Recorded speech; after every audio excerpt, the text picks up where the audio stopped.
A'udzubillahi minasyaitonirrajim. Bismillahirrahmanirrahim. Assalamualaikum warahmatullahi wabarakatuh. Pernikahan terasa seperti neraka, pernikahan terasa seperti laut dalam yang menenggelamkan kita sesak nafas.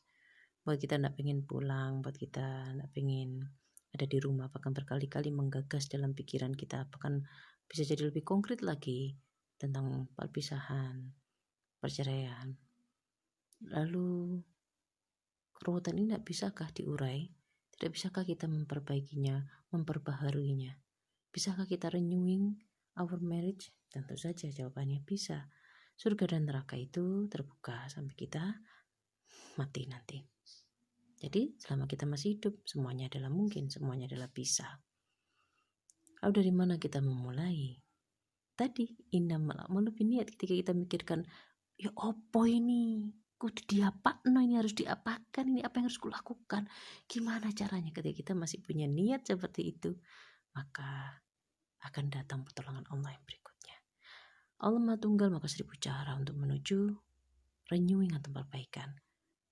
Yang ada ketika sudah kita lakukan perbaikan, pembaharuan yang terjadi lebih baik bahkan daripada di awal kita menikah. Di awal kita menikah, kita tidak lebih daripada dua pasang muda-mudi yang tidak mengerti banyak hal. Ada begitu banyak kenaifan, kemudian kita menikah. Rasanya indah tapi tidak indah yang sebenarnya. Belum satu paket. Kita hanya mengerti indahnya, kita belum mengerti pahitnya. Ketika dihadapkan dengan kepahitan, perasaan itu sudah goyah. Perasaan itu hilang. Satu paket antara perasaan cinta dengan perasaan benci. Satu paket ketika kita menerima kebaikannya dan kekurangannya. Ketika kita mesti menjadi orang yang jauh, belum tinggal satu rumah, yang kita lihat hanya kebaikannya. Kita tahu kekurangannya, tapi lebih banyak tahu kebaikannya. Ketika kita tinggal satu rumah, maka sudut pandang kita bergeser. Kekurangannya lebih kita lihat jelas daripada. Nah, karena itu salah satu cara untuk memperbarui adalah kita memperhatikan fokus kita. Apa sebaiknya kita fokuskan? Syukur, bersyukur. Syukur itu hal yang sederhana untuk diucapkan, tapi untuk dilakukan. Jika kita tidak punya kejujuran, tidak punya cukup kejujuran, tidak punya sama sekali kejujuran, maka kita akan sangat mudah jatuh di lembah yang namanya sombong. Dengan menyangkal, aku ini sudah bersyukur, mau gimana lagi sih, semua sudah kulakukan. Kejujuran itu akan membawa kita pada kebaikan. Antara keterasahan, kecerdasan, IQ bernilai tinggi, pendidikan berlevel tinggi sekalipun tidak selalu selaras dengan kejujuran. Kejujuran itu tidak ada urusannya dengan namanya pendidikan. Kejujuran terkait dengan pilihan hidup kita. Mau sekolah tidak sekolah, mau kuliah pendidikan tinggi atau tidak. Ketika kita memilih untuk jujur, kejujuran itu pasti membawa kita pada kebaikan, pada kebenaran. Syukur itu bukan satu hal yang harus diklaim, bukan satu hal yang harus dianggap aku sudah. Bagaimana mungkin? Oh, asyakur maha menghargai, maha mensyukuri. Kalau memang sudah sampai di derajat syukur sebenarnya, bagaimana mungkin kita tidak akan dirubah keadaan? Di dalam syukur itu ada banyak hal, ada kejujuran di sana. Nanti akan mendatangkan ketenangan. Kenapa? Karena kita sudah ikhlas. Nanti akan mendatangkan kesabaran. Luar biasa. Maka yang perlu kita ingat, Allah syakur maha mensyukuri. Tidak mungkin kita berusaha sedikit, kita satu langkah, Allah 10 langkah. Kita satu depa, Allah 10 depa. Kita berjalan, Allah berlari. Hebat bukan? Jadi tidak mungkin. Di sini dibutuhkan adalah apa? Niat dan juga kejujuran. Ketika itu, semuanya akan menjadi lebih baik. Allah Maha Tunggal, ada banyak cara. Di antara caranya untuk memperbaharui pernikahan kita yang ruwet. Tidak bisa ini diurai, pasti bisa dengan apa? Banyak hal, di antaranya syukur. Syukur itu berarti kita menitik beratkan sudut pandang kita pada kebaikan. Bukan pada yang jelek, bukan pada yang tidak baik. Dan ingat, bukan hanya karena ini, wah alhamdulillah aku sudah nikah. Bukan. Tapi syukur itu perasaan yang mendalam, jeruh, mengalahkan kedalaman lautan, mengalahkan kedalaman samudra. Kita menghargai sesuatu yang kecil, yang sedikit dengan perasaan yang sungguh-sungguh. Ketika kita betul sungguh-sungguh, kita akan hadir rasa apa? Tenang. Bahkan akan hadir rasa apa? Malu. Alhamdulillah, sudah menikah, sudah punya anak. Ada orang yang tidak menikah, ada yang kesulitan mencari jodoh, ada orang yang sudah menikah tapi tidak punya anak, ada yang sudah menikah punya anak tapi anaknya tidak normalkah atau punya kekurangan lain. Atau ada orang yang sudah menikah dan anaknya pun normal sama normalnya seperti kita. Kalau kita tidak punya kemampuan memahami, mendalami perasaan penghargaan itu sendiri, maka kita hanya menganggapnya biasa saja. Podo ae wong liya liya soleh. Alhamdulillah lah. Itu tadi kata kuncinya. Allah Maha mendengar, Maha melihat, Maha mengetahui. Jadi tidak perlu diklaim. Apa kita sudah sampai di derajat syukur yang sebenarnya? Kalau kita betul sudah sampai di derajat syukur sebenarnya, maka itu akan datang ketenangan. Di sini alhamdulillah. Alhamdulillah. Maka kita ikhlas dengan sisanya yang tidak ada. Bahkan ketika kita menuntut satu, sudah menikah, sudah punya anak, oh istriku masih begini, malu sama Allah. Itu. Rasa malu itu membuat kita bersabar dengan segala sesuatunya.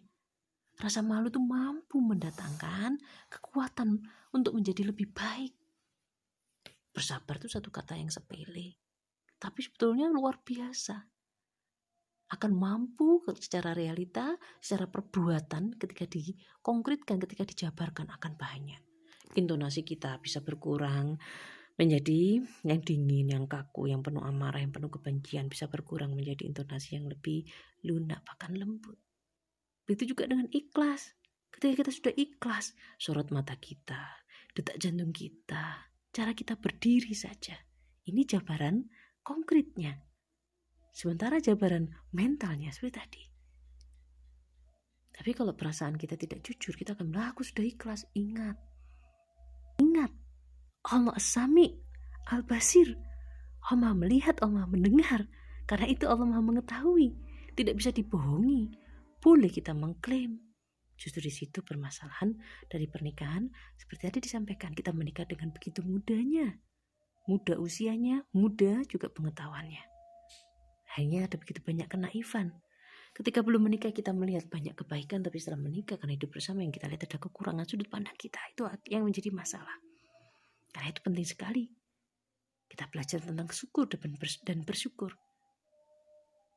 Dan ingat, syukur itu bukan sekadar ucapan mulut, tapi sebuah perasaan yang mendalam yang akan mampu menghadirkan banyak hal. Menghadirkan rasa ketenangan, rasa malu, menghadirkan keikhlasan, akan menghadirkan kesabaran, akan menghadirkan ketawakalan. Izin ya Allah, mau minta rumah, meskipun tidak punya rumah, tapi diparingi uangnya untuk kontrakan, meskipun uang kontrakannya itu susah sekali untuk didapatkannya. Harus dengan kerja keras, tapi kenyataannya sudah diparingi. Alhamdulillah. Malu sama Allah mau minta lagi.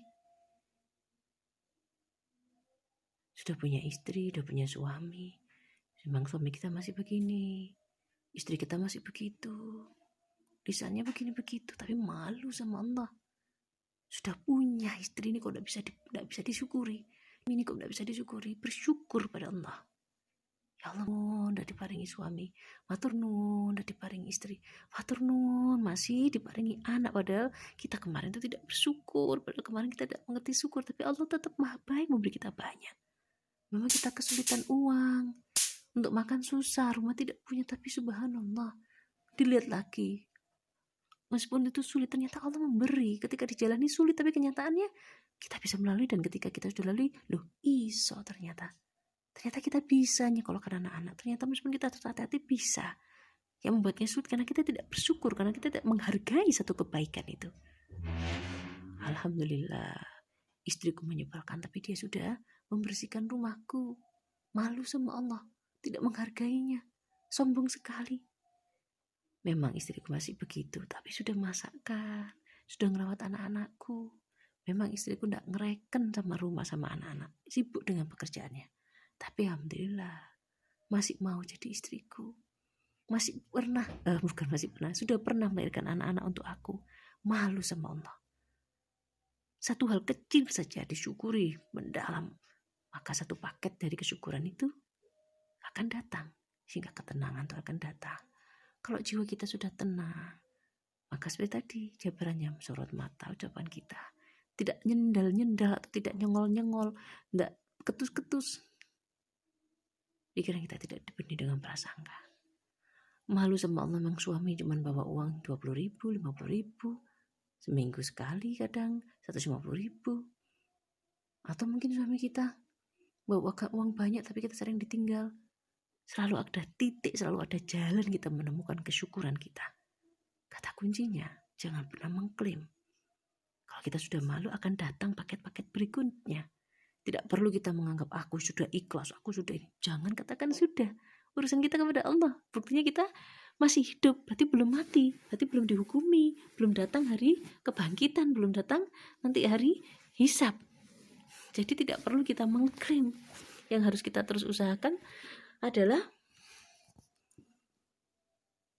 terus memperbaiki diri kita. Sudut pandang yang benar, sudut pandang yang baik, diantaranya syukur. Syukur sebuah kata yang mudah tapi isinya kompleks. Karena hidup ini diciptakan oleh Allah yang maha luar biasa, maha besar, maha luar biasa, maha perkasa. Maka hidup itu luas, makanya dalam kompleksitas, hidup itu punya kompleksitas, dan dalam kompleksitas itu karena kita manusia, makhluknya Allah. Allah maha besar, Allah maha luas, Allah maha perkasa, manusia tidak. Maka di dalam kompleksitas itu Allah memberi kesederhanaan yang sesuai dengan derajat kita sebagai makhluk ciptaan. Syukur itu satu hal yang sederhana, tapi di dalamnya mengandung kompleksitas. Niati, jujur, pahami apa itu ikhlas dengan sudut pandang yang jujur.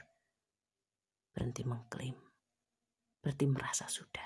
Itulah masalah kita yang menjadikan rumah tangga menjadi seperti neraka. Yang menjadikan rumah tangga itu seperti membakar. Yang menjadikan rumah tangga itu menjadi beban untuk kita. Istri kita beban, suami kita beban, anak-anak kita beban. Mari kita belajar bersyukur. Perhatikan hal baik yang diberikan Allah pada kita. Dalami sehingga datang kompleksitas atau bagian-bagian variabel lain dari kesyukuran. Dimohon menjadi baik. Terima kasih banyak. Assalamualaikum warahmatullahi wabarakatuh.